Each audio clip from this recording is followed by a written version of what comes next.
সকাল থেকে শুরু হয়ে গেছিলো ঝমঝম করে বৃষ্টি, খুব সুন্দর একটা মিষ্টি ওয়েদার। আর এরকম ওয়েদারে বাড়ি থেকে বেরোতে বেশ ভালোই লাগে। একটা কাজ নিয়ে আজকে গেছিলাম প্রিয়াঙ্কাদের বাড়ির ওদিকে, আর ওদের বাড়িতে আসলে তো সন্ধ্যেবেলা চাটা ওদের বাড়িতেই হবে।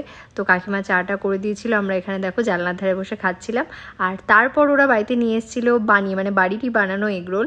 সেটা খেয়ে দিয়ে আমরা চলে গেছিলাম অনেক দিন পর কালীঘাট মন্দিরের দিকে। হ্যাঁ, তবে আজকে মন্দিরে যাওয়ার জন্য নয়, অন্য আর একটা দোকানে যাওয়ার জন্য আমরা গেছিলাম। এখানে বিখ্যাত একটা মিষ্টির দোকান আছে যেখান থেকে কালীঘাট মন্দিরে মায়ের পুজোতেও কিন্তু মিষ্টি যায়। আর কালীঘাট মন্দির কিন্তু এখন অনেক সুন্দর আগের থেকে হয়ে গেছে, নতুনভাবে সাজানো হয়েছে আলো দিয়ে। সব কিছু বলো, দোকান সমস্তটাই চেঞ্জ হয়ে গেছে। কালীঘাট মন্দিরে গেলেই বুঝতে পারবে। হ্যাঁ, নতুনভাবে হওয়ার পর আমাদের এখনও যাওয়া হয়নি, যাওয়ার ইচ্ছা আছে, চেষ্টা করব খুব শিগগিরই যাওয়ার। আর আমরা আজকে গেছিলাম বিখ্যাত হারান মাঝির দোকানের মিষ্টি খেতে, যে মিষ্টি কিন্তু ভীষণই ভালো। আর